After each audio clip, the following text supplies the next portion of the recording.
আসসালামু আলাইকুম। আশা করি আপনারা ভালো আছেন। আমাদের আজকে ডেভেলপমেন্ট ইকোনমিক্সের টপিক হচ্ছে features of A develop countries. Features of A develop country. Develop country বলতে আমরা কি বুঝি? যদি এটার ফিচার আমরা পড়তে পারি তাহলে ডেভেলপ কান্ট্রির সংজ্ঞাটা আমাদের কাছে ক্লিয়ার হয়ে যাবে। এভাবে কেউ যদি বলে আন্ডার ডেভেলপ কান্ট্রি কি, আন্ডার ডেভেলপ কান্ট্রির ফিচারটা পড়লে under develop country will be clear to us. যদি বলা হয় যে লিস্ট ডেভেলপ কান্ট্রি কি বা ডেভেলপিং কান্ট্রি কি, তাহলে ওই কান্ট্রির যে ফিচার, ক্যারেক্টারিস্টিক্স বা যে নেচার বৈশিষ্ট্য রয়েছে সেটা যদি আমরা জানি, পড়তে পারি, তাহলে ওই কান্ট্রির ডেফিনেশনটাও আমাদের কাছে ক্লিয়ার হয়ে যাবে। কোনো একটা কিছুর ফিচার দিয়ে, কোনো একটা কিছুর ক্যারেক্টারিস্টিক্স দিয়ে, কোনো একটা কিছুর নেচার দিয়ে একটা বিষয়কে ডিফাইন করে ফেলা যায়। আমি যদি কোনো একটা বিষয়বস্তুর ফিচার, নেচার, ক্যারেক্টারিস্টিক্স বা বৈশিষ্ট্য জানি, তাহলে সেটা খুব সুন্দরভাবে একটা ডেফিনেশন আকারে বলে ফেলা সম্ভব। আজকে আমরা যে ফিচারটা দেখব সেটা হচ্ছে একটা ডেভেলপ কান্ট্রি যদি হয় সেটার ফিচার কি কি ফিচার থাকলে, বৈশিষ্ট্য থাকলে আমরা বলবো এটা হচ্ছে ডেভেলপ কান্ট্রিজ। আচ্ছা, এক নাম্বার হচ্ছে high gross national income per capital.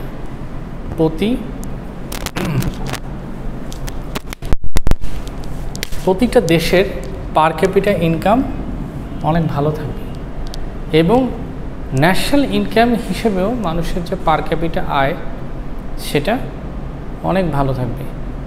পার ক্যাপিটা মানে হচ্ছে পার হেড, পার ক্যাপিটাল না, এল শব্দটা বাদ দিয়ে পার ক্যাপিটা। এখানে ক্যাপিটা মানে হচ্ছে ইকোনমিক্সের ভাষায় হেড, আর হেড মানে হচ্ছে পার্সন। তার মানে যদি সরকার আয় করে থাকে, নির্দিষ্ট একটা ব্যক্তির মাথাপিছু হিসেবে একটা আয় আছে না, সরকার যখন লোন নেয়, বিভিন্ন পত্রপত্রিকা বলে না যে বাংলাদেশের এখন এই মুহূর্তে মাথাপিছু লোনের পরিমাণ এত। কেন বলে? কারণ হচ্ছে আমি যতটুকু সরকার হিসেবে লোন নিয়েছি, ওয়ালাইকুম আসসালাম, তার কিছু না কিছু অংশ আমার মাথার উপরও পড়ছে, গরিব রিকশাওয়ালার মাথার উপর পড়ছে, একজন ভালো ধনাঢ্য ব্যক্তি বা কোটিপতি ব্যবসায়ীরও মাথা হিসেবে একটা লোন কিন্তু সে বহন করছে। প্রতিটা মানুষ জনসংখ্যার মধ্যে আছে। যদি 18 কোটি টাকা লোন হয়, 18 কোটি জনসংখ্যা হয়, তাহলে 1 টাকা করে হলেও মাথাপিছু লোন রয়েছে বলে এক অর্থে আমি ধরে নিচ্ছি।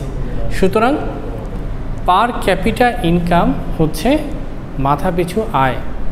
তাহলে একটা দেশ যতটুকু আয় করে, পুরো একটা দেশ, তার মাথাপিছু আয়ের পরিমাণ যদি অনেক বেশি হয়, বুঝতে হবে এটা ডেভেলপ কান্ট্রি। ডেভেলপ কান্ট্রিজগুলো ডেভেলপ করছে কারণ তাদের মাথাপিছু আয়ের পরিমাণ ন্যাশনাল ইনকাম হিসেবে অনেক বেশি। তারা অন্যান্য জায়গায় ইনভেস্ট করতে পারছে, তাদের জীবন উপকরণগুলো এফোর্ড করার চেষ্টা করলে সেটা তারা পাচ্ছে আল্লাহর রহমতে, তাই না? তো হাই গ্রস ন্যাশনাল ইনকাম থাকতে হবে ওই দেশের। এই সমস্ত দেশগুলো সাধারণত ইউরোপিয়ান কান্ট্রি, এগুলো এশিয়ান কান্ট্রিজ নয়। কানাডা, অস্ট্রেলিয়া, আমেরিকা, হ্যাঁ, এগুলো হচ্ছে সব ডেভেলপ কান্ট্রিজের উদাহরণ। এশিয়ার মধ্যে জাপান, মালয়েশিয়া, এগুলো ডেভেলপ কান্ট্রি হিসেবে আপনি ধরতে পারেন। এগুলো হচ্ছে এশিয়ান ইমার্জিং টাইগার। তারপর হচ্ছে সেখানে গুড হেলথ থাকবে। এশিয়ান কান্ট্রিগুলোর দেখবেন মানুষজন ওভাবে খেতে পাচ্ছে না, মানুষজনের আয় কম, ন্যাচারাল যে ড্রিঙ্কিং ওয়াটার সেটা অনেক সময় অ্যাভেলেবেল না।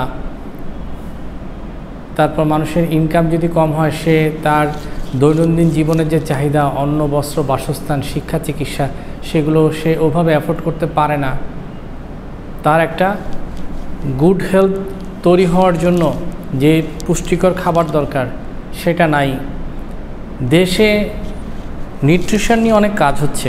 ফর এক্সাম্পল, বাংলাদেশে আমরা নিউট্রিশনের কথা বলি, তাই না, পুষ্টি, কিন্তু অনেক মানুষ আছে যারা মা হচ্ছেন কিন্তু পুষ্টিকর খাবার পাচ্ছেন না। সন্তান অপুষ্ট হিসেবে জন্মগ্রহণ করছে, অনেক সময় মা হতে যে তারা মারা যাচ্ছে, সন্তান সহ মারা যাচ্ছে, নাহলে মা মারা যাচ্ছে সন্তান বেঁচে আছে, নাহলে সন্তান মারা যাচ্ছে মা বেঁচে আছে। এরকম অনেক ধরনের কেস কিন্তু উঠে আসে। মানুষ যখন অনেক দিন ধরে একটা নিউট্রিশন প্রবলেমে সাফার করে, তখন তার ফিজিক্যাল হেলথটা এফেক্টেড হয় অন্যান্য সাইডগুলোতে। তার দৃষ্টি কমে আসে, ভিশন থাকে না, তারপর ওরকম কর্মোদ্যুক্ত মন মানসিকতা থাকে না, অল্প বয়সে অনেক রোগ বালায় এসে আক্রান্ত হয়ে যায়।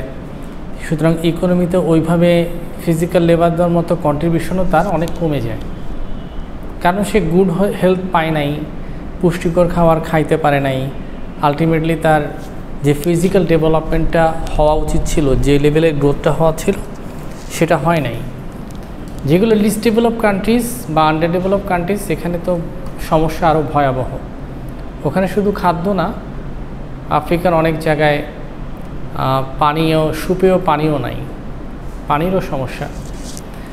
তো একটা ডেভেলপ কান্ট্রি কম্পারেটিভলি দেখা যায় যে সমস্ত নিউবর্ন বেবি, তাদের বাচ্চাদের ওয়েট একটা নির্দিষ্ট সীমায় আছে, যেটাকে বললে হেলদি বেবি বন্ড বলা হয়।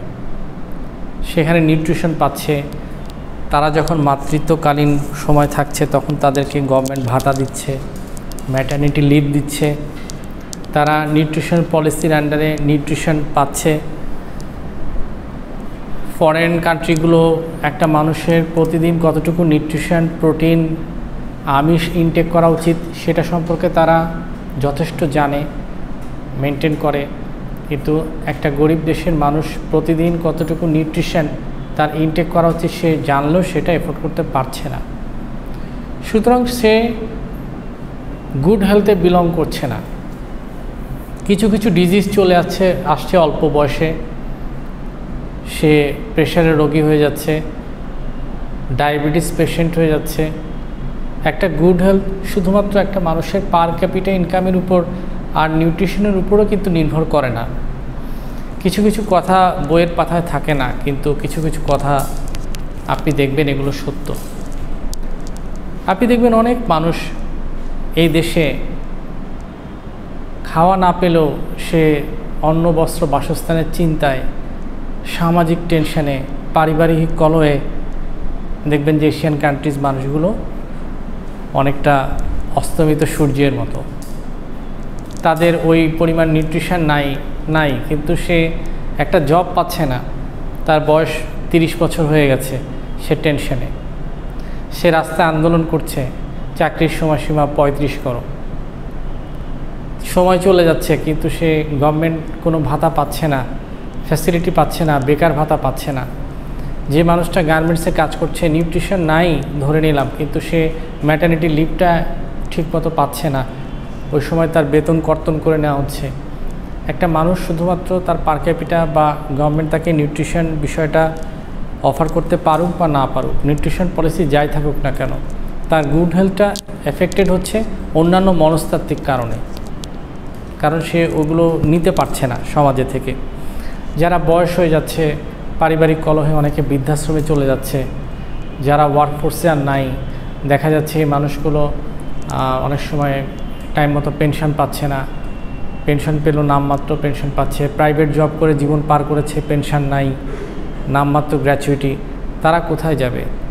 তো তারা তো ডেভেলপ কান্ট্রিজের মতো রিটায়ারমেন্টে গেলে গ্র্যাচুইটি বা পেনশন স্কিমগুলো ভাবে পায় না।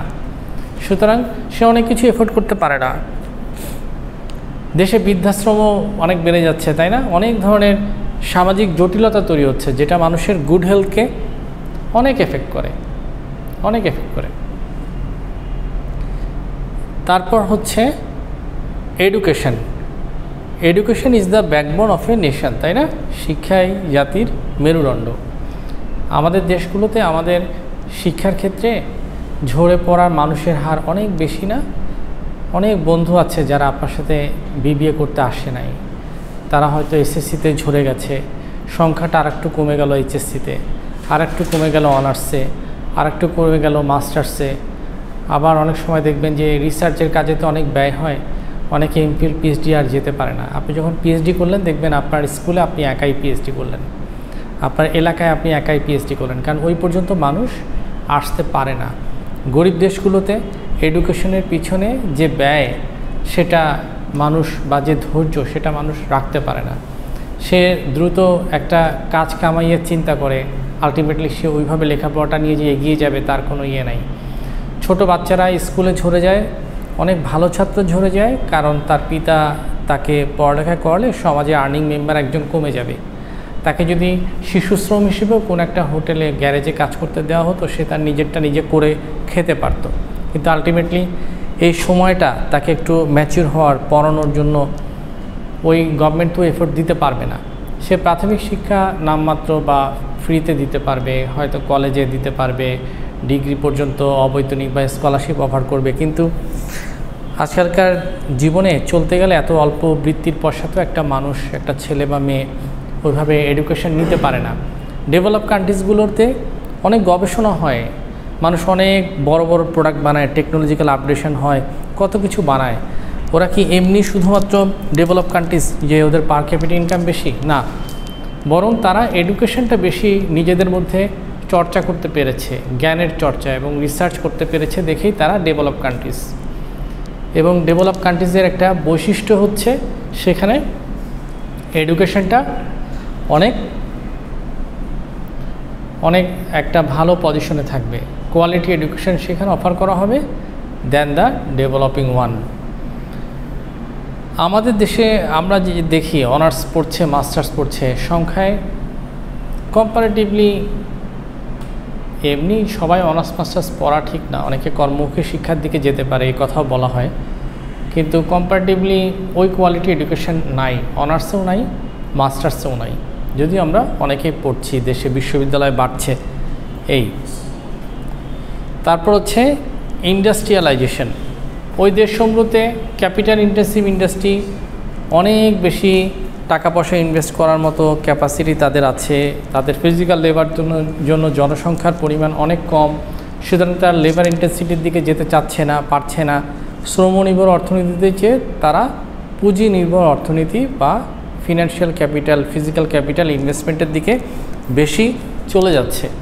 এবং ইন্ডাস্ট্রিয়ালাইজেশন ওখানে হচ্ছে, শিল্পায়ন, ইনকামও ভালো, মানুষ এডুকেশন রিসার্চেরও সুযোগ পাচ্ছে, দেশে ইনভেস্টমেন্টও হচ্ছে, অনেক নতুন প্রোডাক্ট বানানোর জন্য অনেক নতুন নতুন সেক্টর তৈরি হচ্ছে। ইন্ডাস্ট্রিয়ালাইজেশনটা ভালো হয়। আবার ইন্ডাস্ট্রিয়ালাইজেশন বেশি খাটলে আবার দেখা যায় এটা ন্যাশনাল ইনকামকেও বাড়ায়, আবার এটা টার্ন করে ওদের পার ক্যাপিটা ইনকামও বেড়ে যায়। সুতরাং দেশটা আবার নতুন করে পুঁজি পায়, নতুন একটা সেক্টরের সাফল্য থেকে প্রাপ্ত অর্থ তারা আরেকটা সেক্টরের সাফল্যে খরচ করতে পারে, আরেকটা সেক্টরের সাফল্য আরেকটা সেক্টর সাফল্য আনয়ন করতে তারা খরচ করতে পারে।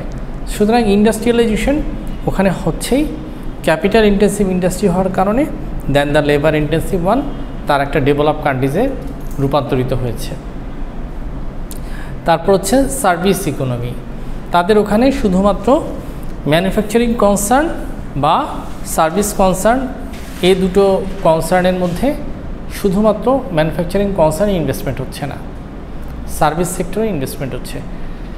পুরো পৃথিবীটা চলছে দুইটা কনসার্নে, একটা হচ্ছে হয় সে পণ্য বানাবে, গুডস অ্যান্ড প্রোডাক্ট, আরেকজন বানাবে সার্ভিস বা সেবা। তো এই জন্য একটা সার্ভিস কনসার্ন, একটা হচ্ছে প্রোডাকশন কনসার্ন।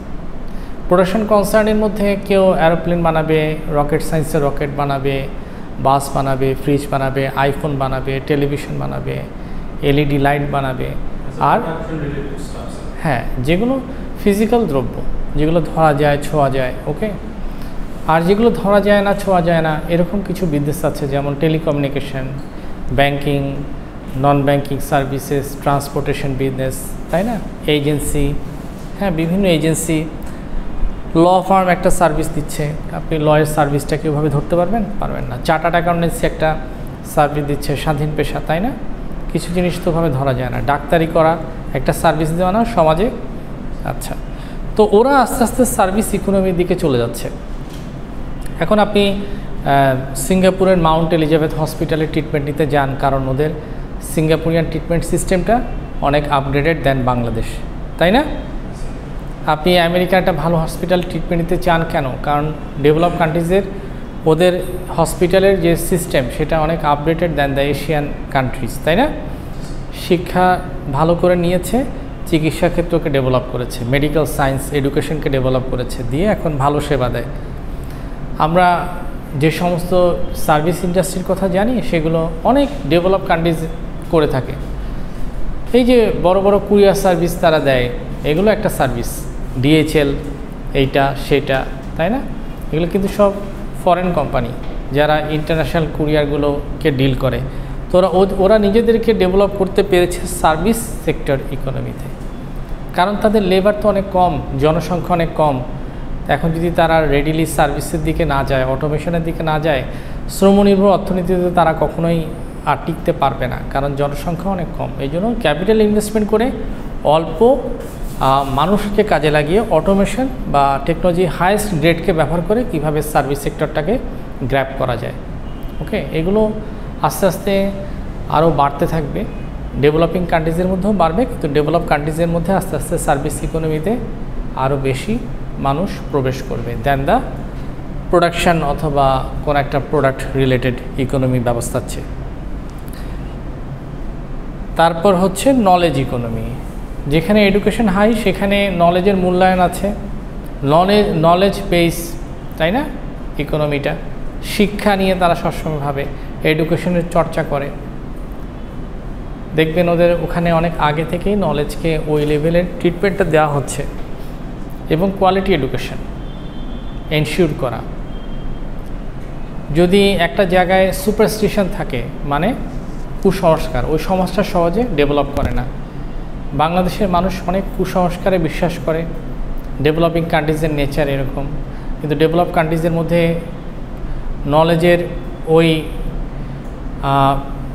প্রকাশটা আছে, মানুষ ওটা চর্চা করতে পারছে হর হামেশা। সুতরাং ওই ডেভেলপমেন্টটা নলেজ নিয়ে তাদের ওখানে আছে।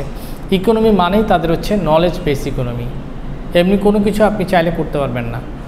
জানেন, ইকোনমি বিজনেসের মধ্যে এই জিনিসটা খুব দরকার। একটা উদাহরণ দেয় আপনাদেরকে, যেমন যারা শেয়ার মার্কেটে ইনভেস্টমেন্ট করে বাংলাদেশে বা ডেভেলপিং কান্ট্রিজের মধ্যে, তারা চিন্তা করে যে আমার ওই ভাই এত টাকা পেলো শেয়ারে ইনভেস্ট করে, আমি কেন করলাম না? আমি করলেও মনে হয় টাকাটা পেতাম।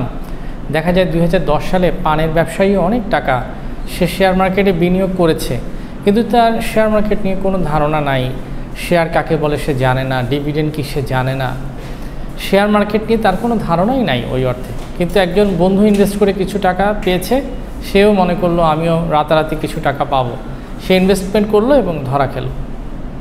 কারণ তার নলেজ বেস এটা তো এখানে ছিল না, সে অন্য ফিল্ডের ব্যবসায়ী, কিন্তু সে নলেজ বেস একটা জ্ঞান যদি শেয়ার মার্কেটের উপর রাখতো, এই বিজনেসের এই অংশটুকুতে সে হয়তো উইন করতে পারত, কিন্তু সে এই নলেজটা রাখে নাই। কিন্তু আপনি যদি মালয়েশিয়া বা অন্য কোনো একটা জায়গায় শেয়ার মার্কেটে ইনভেস্ট করতে যান, ওরা আপনাকে সরাসরি শেয়ার মার্কেটে বিনিয়োগ করতে দিবে না। ওরা বলবে তুমি কি এই সম্পর্কে জানো? আমাদের এখানে একটা 15 দিনের ট্রেনিং কোর্স হয়, আগে তুমি জানো, তোমাকে আমরা একটা MCQ টেস্ট নিব, তুমি যদি পাস করো তারপর তোমাকে এখানে বিজনেস করার জন্য একটা অনুমতি দেওয়া হবে, অনেকটা গাড়ির লাইসেন্স পাওয়ার মতো। না, আপনি চাইলেই পারবেন না, আপনাকে একটা নির্দিষ্ট সংখ্যক সময় ওদের কাছে ট্রেনিং কোর্স করতে হবে, ওরা আপনাকে ইভ্যালুয়েট করবে ছোট ছোট পরীক্ষা দিয়ে। হ্যাঁ, গভর্নমেন্ট থেকে। আপনি চাইলে এটা, যেমন বাংলাদেশে যদি সিস্টেমটা করা হয়, সিস্টেমটা কিছু মানুষই এখানে করতে দিবে না হয়তো, কিন্তু যদি করা হয় তাহলে অনেক মানুষ এইরকম অনাকাঙ্ক্ষিত লস, শুধু শুধু ধরা খাওয়া, শেয়ার মার্কেটে 40 লক্ষ টাকা ইনভেস্ট করে 4 টাকাও ফেরত না পাওয়া, সে আত্মহত্যা করে মারা গেল, তার লাইফটাই চলে গেল। আজকে যদি মিনিমাম একটা এডুকেশন বা নলেজ এই ইয়েতে তাকে অফার করা হতো, সে কিছুটা জানতে পারতো মার্কেটটা নিয়ে।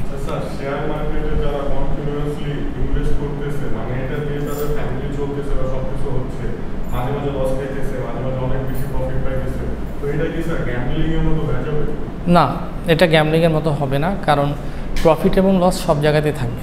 ওকে, তবে ভিতরে যে প্রক্রিয়ায় লস দেখানো হচ্ছে, যে প্রক্রিয়ার প্রফিট দেখানো হচ্ছে, সেটা সত্যতা নিয়ে প্রশ্ন আছে, সেটা হবে অনেকটা গ্যাম্বলিংয়ের মতো।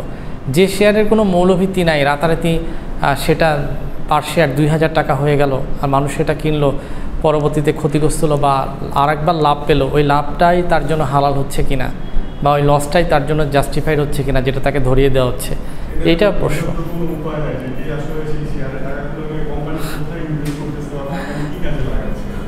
না, এটা বোঝার উপায় আছে। অনেক ক্যাটাগরির শেয়ার থাকে, A category, B category, C category, Z category, এগুলো বোঝার উপায় আছে। এটা আপনার মানি অ্যান্ড ক্যাপিটাল মার্কেট কোর্সের একটা অংশ। মানুষ সব বুঝতে পারে, কিন্তু সাধারণ বিনিয়োগকারীরা কিছু করে উঠতে পারে না। যেখানে বলা হয়েছে যে কোম্পানির এতটুকু জমি আছে, এই বিল্ডিং আছে, এতগুলো ফ্যাক্টরি আছে, এতগুলো গাড়ি আছে, বাস্তবে কোম্পানির বয়স মাত্র 3 বছর, এত কিছু এখনও সে করে উঠতে পারে নাই, কিন্তু কাগজে কলমে সব ওকে, শেয়ার মার্কেটের দামও হু হু করে বাড়ছে। এগুলো কিন্তু জাস্টিফাইড কেস না, মানুষ বুঝতে পারে, কিন্তু সাধারণ বিনিয়োগকারীরা বড় বড় বিনিয়োগকারীদের এগেনস্টে কিছু করতে পারে না, কারণ শেয়ার মার্কেটের ভিতরে তাদের একটা সেট আপ আছে। আপনি চাইলে এই ব্রোকার শ্রেণী বা যারা এই জিনিসগুলো করছে গ্যাম্বলিং আকারে কৃত্রিমভাবে দাম বৃদ্ধি করা, তাদের এগেনস্টে কিছু করতে পারছেন না, কারণ আপনি খুব অল্প টাকার একজন বিনিয়োগকারী। ওকে,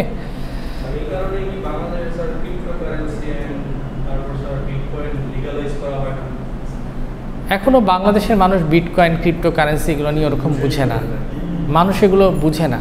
তবে এগুলো যেহেতু digital money one kind of, যদি আমরা সেগুলো নিয়ে ওভাবে লটা এনফোর্স করতে পারি, ল তৈরি করতে পারি, বিটকয়েন, ক্রিপ্টোকারেন্সি যদি সমাজের জন্য, ইকোনমির জন্য ক্ষতিকর না হয়, তো ব্যবহার করা যেতে পারে। আমরা অনেক ডিজিটাল মানি অলরেডি ব্যবহার করছি না। এই যে এখানে আপনার ধরেন আমরা যে শ্যাডো ব্যাংকিং বলি, শ্যাডো ব্যাংকিং কি? শ্যাডো ব্যাংকিং হচ্ছে ব্যাংকিংয়ের মতো কাজকর্ম করে, ফুলি ব্যাংকিং অ্যাক্টিভিটিগুলো করে না, যেমন বিকাশ, নগদ, রকেট, এগুলো হচ্ছে শ্যাডো ব্যাংকিং। তো এগুলো যেগুলো দিচ্ছে ডিজিটাল মানি না, সেটা আমি কোনো জায়গা থেকে ক্যাশ করে নিতে পারছি। So bitcoin, cryptocurrency kind of that. So সেটা গভর্নমেন্ট যদি ভালো করে রুলস তৈরি করতে পারে সমস্যা নাই, কিন্তু এগুলো তো আপনার সবসময় যে লিগ্যাল ওয়েতে হয়ে আসছে এমন না। বিকাশে আপনাকে 2000 টাকা কেউ পাঠালো, এই টাকার সোর্স আর কেউ দেখছে না, কিন্তু বিটকয়েনটা আমার কোন সাইট থেকে আসছে, ক্রিপ্টোকারেন্সিটা আমি কি বিজনেস থেকে জেনারেট করলাম, এটা যে ইকোনমিতে এসে চলে আসলো, এটার সোর্সটা কি কারণে আমি এটা এত ক্রিপ্টোকারেন্সি বা বিটকয়েনের জেনারেটেড হলাম। তো এগুলো একটা বিষয়, গভর্নমেন্ট সব কিছুকে অ্যানালাইসিস করা উচিত, ল তৈরি করে একটা সীমার মধ্যে ব্যবহার করতে দেওয়া উচিত। আমাদের দেশে একটা জেনারেশন এখন মানে তৈরি হয়ে যাচ্ছে যারা জুয়ায় মত্ত। আপনি দেখবেন অনেক জায়গায় একসাথে বসে, এমনকি বয়স্ক লোকরাও, বয়স 50+, সে বসে বসে মোবাইলে লুডো খেলতেছে, বাসে বসে লুডো খেলতেছে।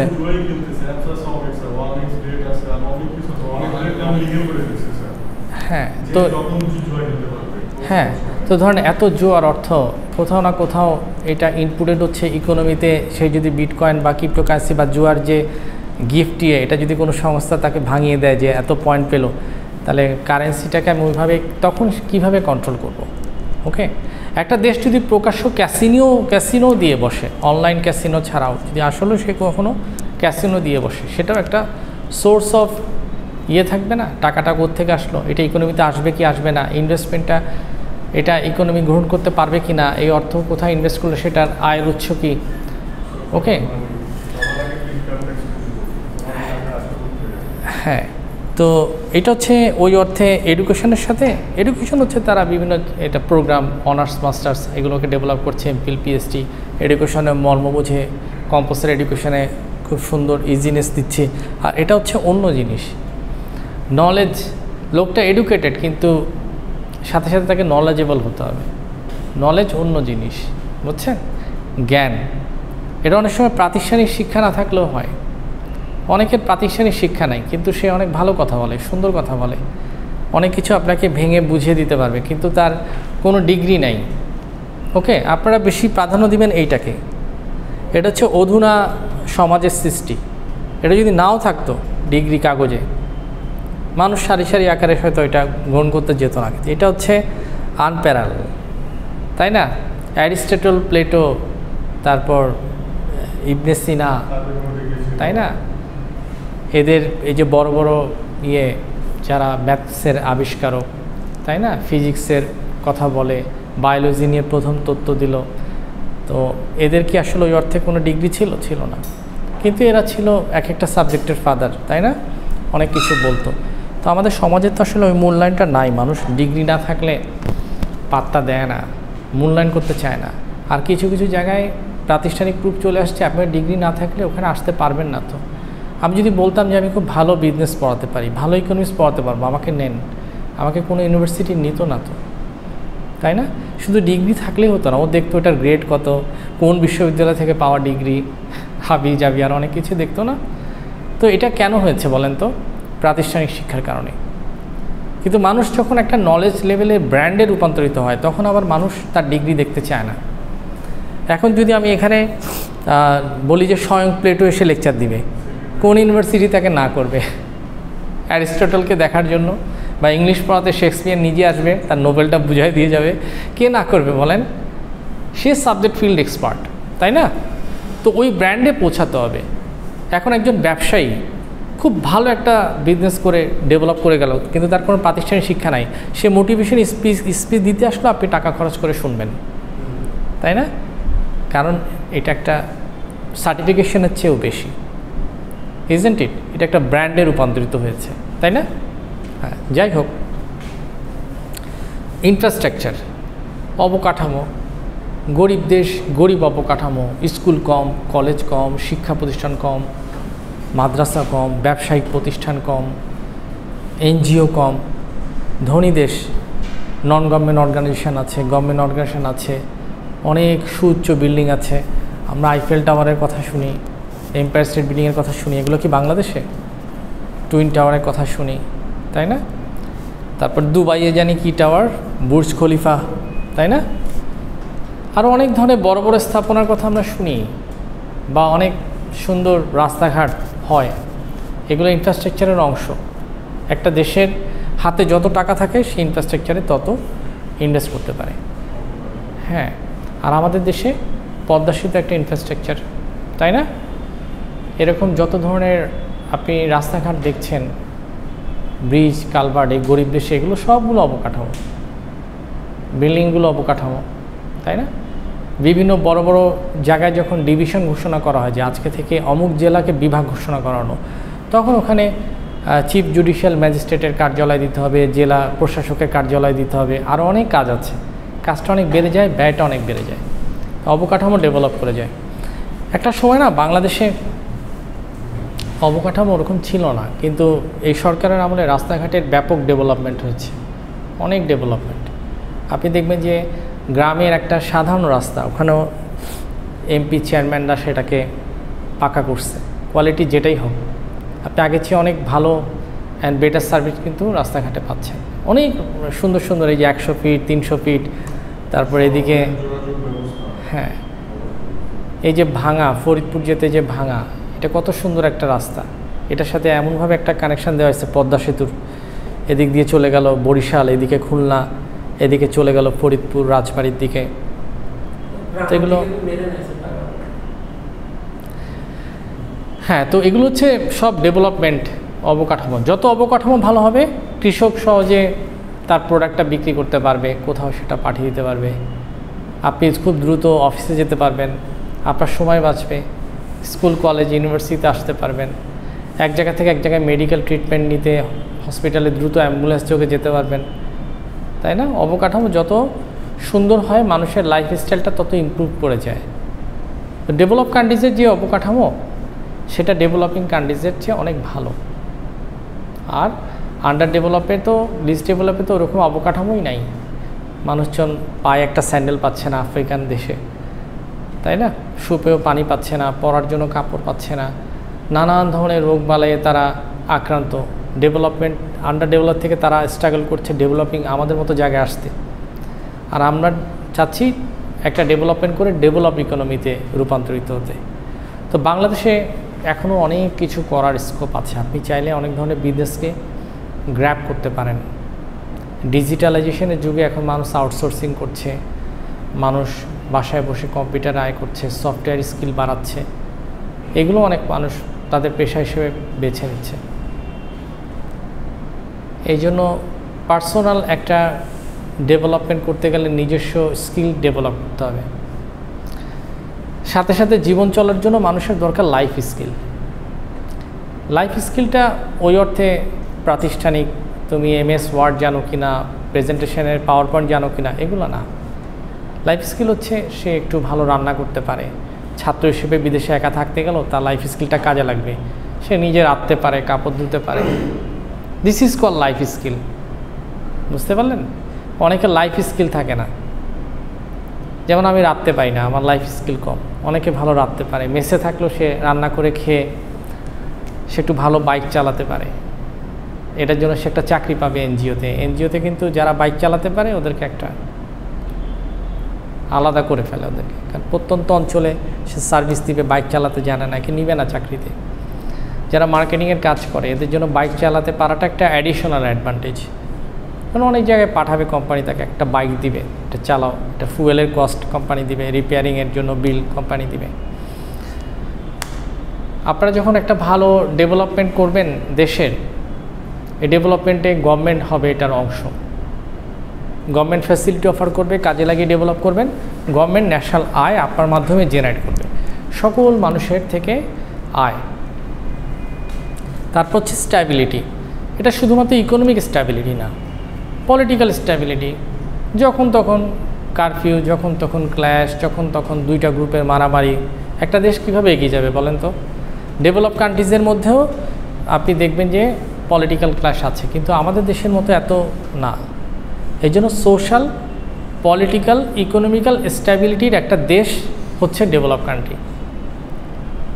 অর্থনৈতিকভাবে এগিয়ে যেতে হবে, সামাজিকভাবেও এগিয়ে যেতে হবে এবং পলিটিক্যালিও এগিয়ে যেতে হবে। তিনটে স্ট্যাবিলিটি আপনি যদি এনশিওর করতে পারেন তাহলে আপনি একটি স্টেবল ইকোনমিতে যেতে পারবেন। দেশে অনেক সময় দেখবেন যে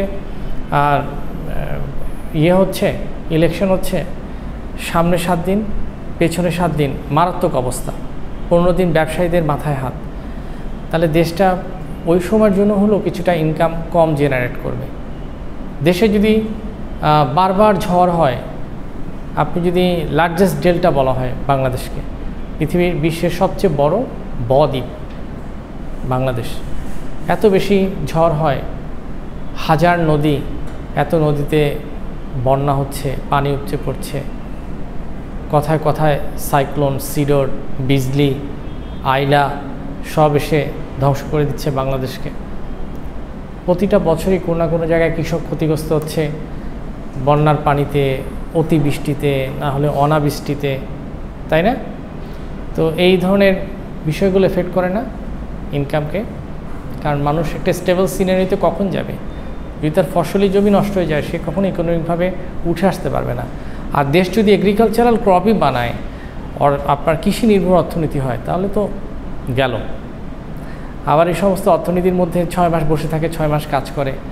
ধান একদম বপন থেকে শুরু করে ধান উত্তোলন পর্যন্ত 100 দিন সময়ের প্রয়োজন। মানে সেটা পাকা ধানে রূপান্তরিত হবে, আপনি চাল করবেন ধান থেকে 100 দিন লাগবে, বীজ বপন থেকে শুরু করে। তারপরে কিছুদিন সে ব্রেক দিবে, ওই সময় সে ঢাকা শহরে রিক্সা চালাবে। ফসলি জমিতে আপনি সবসময় সব ফসল পাবেন না। আল্লাহ সুবহানাহু ওয়া তাআলা এটাকে ঋতুভেদে এনভায়রনমেন্ট ওরকম করে দেয়। কিছু জিনিস শীতে হয়, কিছু জিনিস গ্রীষ্মে হয়, কিছু জিনিস 12 মাসের হয়, তাই না? তো এগ্রিকালচারাল ইকোনমি যদি হয়, মানুষ এমনি এগ্রিকালচার করে, সে বাধ্যতামূলক বেকার থাকে। ওই সময় তো তার এগ্রিকালচারাল করার আর মোটিভ নাই, ওই সিজন নাই, এই ফসলটা কোয়ালিটি ভালো আসবে না। সো স্টেবিলিটি দরকার, ওভারঅল একটা স্টেবিলিটি দরকার। তারপর কোয়ালিটি অফ লাইফ, এসব ডেভেলপ করেন, কোয়ালিটি অফ লাইফও ডেভেলপ করবে। আমি অসুস্থর একটা ভ্যাকসিন পাবো, গভর্নমেন্ট আমাকে ভ্যাকসিনে ভর্তুকি দিবে। ওকে, আপনি অনেককে বিদেশে গেছে বলতে শুনবেন যে সে হয়তো আমেরিকাতে গেছে, তার সে বাংলাদেশে আসতে চায় না এই কারণে যে সে একটা ভালো মেডিকেশন পাচ্ছে। আমি একটা উদাহরণ দিই আমার লাইফ থেকেই। আমার ছোট ভাই এর 1 ছেলে 1 মেয়ে, সে ছেলেটার বয়স 1 বছর সামথিং। ছেলেটা যখন জন্মগ্রহণ করে তার 2টা কিডনি এফেক্টেড ছিল, একটা কিডনি প্রায় বিকল, আরেকটা দিয়ে সে চলতেছে, 1 বছর সামথিংয়ের বাচ্চা। তো আমার আপন ছোট ভাই, তো সে বাংলাদেশে আসতে চায় না ওই অর্থে, কারণ ওই মেডিকেশন তার ছেলে বাংলাদেশে আসলে পাবে না। কিডনি চিকিৎসা অনেক ব্যয়বহুল, বাংলাদেশের তো আপনি ব্যবস্থাটা জানেনি চিকিৎসার ক্ষেত্রে কেমন হয়, তখন সে একটা হ্যাসেলে পড়ে যাবে। সে বাচ্চা আমেরিকায় জন্মগ্রহণ করছে, আমেরিকান সিটিজেন হিসেবে গভর্নমেন্ট তাকে কিছুটা ভর্তুকি দিবে বা চালা নিতে চাইবে ট্রিটমেন্টটা, যেহেতু তাদের বাচ্চা। কিন্তু আপনি তো বাংলাদেশে আসলে ওই অ্যাডভান্টেজটা পাবেন না। তার কিডনি ডিজিজটা আস্তে আস্তে ইজ টার্নিং টু ক্যান্সার, তাহলে সামনে যদি সেটা ঘটেই যায়, মেন্টাল ফাইট তো আছে, সাথে সাথে একটা ইকোনমিক ফাইট আসছে না, ওটা বাংলাদেশে আসলে কিছু করতে পারবে? এই জন্য সে তার সন্তানের কথা চিন্তা করে হলো দেশের জন্য মন কাঁদলেও সবসময় ডিসিশন নিতে পারবে না। এরকম অনেক মানুষ আছে, শুধু ওখানে ভালো লাইফস্টাইলটা পেয়েছে বলে সে এখানে আসতে চায় না। কিছু মানুষ আছে দেশ ছেড়ে চলে যেতে চায় কারণ দেশে চাকরি নাই। কিছু মানুষ দেশ থেকে চলে যেতে চায়, তার বুড়া বাপ মাকে ফেলেও চলে যেতে চায়, চাকরি পেলেও চলে যেতে চায়, কারণটা আবার ভিন্ন। সে সোশ্যাল স্ট্যাটাস পছন্দ করে, সে বলে আমি ইংল্যান্ডে থাকলে মানুষ আমাকে একটু মূল্যায়ন করবে, দাম দিবে, পাত্তা দিবে, ফেসবুকে ছবি দিবে বসে বসে। দেখা যাবে সে আমেরিকা একটা তুষারপাত হচ্ছে এরকম একটা জায়গায়, যে হাজব্যান্ড ওয়াইফ আছে, কিছু বেতন পাচ্ছে, খুব যে বড় চাকরি করে তাও না, তবুও তার ফ্যামিলি ছেড়ে সে ওখানে আসে লাইফস্টাইলের দোহাই দিয়ে না, সে তার সোশ্যাল স্ট্যাটাসটাকে ভালোবাসে। ওকে, অনেক কারণ, নানাবিধ কারণ। একটা মানুষ শুধু সে এখানে সোশ্যাল স্ট্যাটাসের কারণে পড়ে আছে, এরকমও আছে। আর কিছু মানুষ আপনি দেখবেন যাদের কোয়ালিটি অফ লাইফ বিদেশে থেকেও খারাপ, কারণ ডেভেলপ কান্ট্রিজেও ভিক্ষুক আছে, ডেভেলপ কান্ট্রিজেরও অনেক সমস্যা আছে, ওর কোয়ালিটি অফ লাইফ ইমপ্রুভ না। ডেভেলপ কান্ট্রিজ মানেই এরকম না যে 100% মানুষই ওখানে খেতে পারছে, পড়তে পারছে। আপনারা ইউটিউবে মাঝে মাঝে ভিডিও সার্চ দিবেন, অ্যাক্ট অফ কাইন্ডনেস, আমি দেখি মাঝে মাঝে, প্রতিটা ভিডিও না চোখে পানি এনে দেয়, মানে অনেক কান্না পায়। ওরকম জায়গায় মানুষ বসে আছে, একটা ওষুধ কিনতে পারছে না, একটা মেডিসিন কিনতে পারছে না, কারো একটা ফুড নাই, কেউ তাকে একটা ফুড দিচ্ছে। তো এগুলো অ্যাক্ট অফ কাইন্ডনেস, সার্চ দিবেন ইউটিউবে, দেখবেন যেরকম অনেক ভিডিও আসবে। কিন্তু ডেভেলপ কান্ট্রিজ, সিনটা নেওয়া কানাডা থেকে, সিনটা নেওয়া ইউএস থেকে, ওখানেও মানুষজন, অনেক মানুষ যারা আছে কষ্ট পাচ্ছে। ওখানে মানুষ বেকার ভাতা পায়, বেকার আছে দেখেই পায়। ওখানে সিনিয়র সিটিজেনরা বয়স্ক ভাতা পায়, কারণ ওই সিটিজেনরা কী করবে তাদেরকে গভর্নমেন্ট ওই সাপোর্টটা না দিলে। আমাদের দেশে তো ওই সিকিউরিটি নাই যে আমি বসে বসে একটা বয়স্ক ভাতা পাবো। বয়স্ক ভাতা নিয়ে অনেকে হাসাহাসি করে, এটা দিয়ে পানের পয়সা হয় না। তো গরিব দেশ একটা আইটেম রেখেছে আর কি, দিচ্ছি, কারণ এই দেশ তো সব কিছু এফোর্ড করতে পারবে না, কারণ এখানে গভর্নমেন্ট তো অত পয়সাওয়ালা গভর্নমেন্ট না। ওকে, তবুও দিচ্ছে শিক্ষা খাতে, চিকিৎসা খাতে। বা আপনি বাংলাদেশে এখনও 10 টাকায় যে একটা মেডিকেল কলেজে, সরকারি হাসপাতালে আপনি যে ডাক্তার দেখাতে পারছেন, এটাও অনেক কিছু। 10 টাকায় আপনি যে একটু ডাক্তার দেখাতে পারলেন, আপনার টনসিল, আপনি গেলেন 10 টাকা টিকিট কাটলেন ঢাকা মেডিকেল কলেজ, সে আপনাকে টর্চ দিয়ে দেখে বলে দিল টনসিল, 2টা ওষুধ দিল, একটা এখান থেকে ফ্রি, একটা বাইরে থেকে কিনতে হলো। তাও তো একটা সাপোর্ট পাচ্ছেন। আমি 1000 টাকা ভিজিট দিয়ে একটা ডাক্তার দেখাতে পারবো, কিন্তু অনেক গরিব মানুষ 1000 টাকা তার কাছে নাই, সে 10 টাকাই দেখাতে চাইবে। অনেক সাধারণ মধ্যবিত্ত মানুষ সরকারি মেডিকেলে দেখাতে চাইবে, প্রাথমিকভাবে সে 1000 টাকা ফি দিতে চাইবে না, যদিও 1000 টাকা সে এফোর্ড করতে পারে। বাসে যারা উঠে গুলশান বনানীতে আসে, বাসেই আসে। আমি 2বার বাস ভেঙে আসি, আমি চাইলে একটা সিএনজি নিয়ে আসতে পারি, কিন্তু এটা আমার উপর ইকোনমিক প্রেশার তৈরি করবে, মাস শেষে অনেক টাকা ট্রান্সপোর্টে চলে যাচ্ছে। এই জন্য আমি একটু ভেঙে ভেঙে আমার ইকোনমিক কন্ডিশনের কারণে আচরণ করে ওভাবেই আসি। এই জন্য কোয়ালিটি অফ লাইফ মানুষের বিদেশেও অনেক সময় খারাপ হতে পারে, কিন্তু ওভারঅল চিন্তা করলে মানুষ ওখানে ভাতা পায়, শিক্ষা পায়, চিকিৎসা পায়, হেলথ বেনিফিটগুলো এফেক্টিভভাবে কাজ করছে, যেটা বাংলাদেশে অ্যাক্টিভ না। সো বুঝতে পারলেন ডেভেলপ কান্ট্রিজগুলোর। আচ্ছা।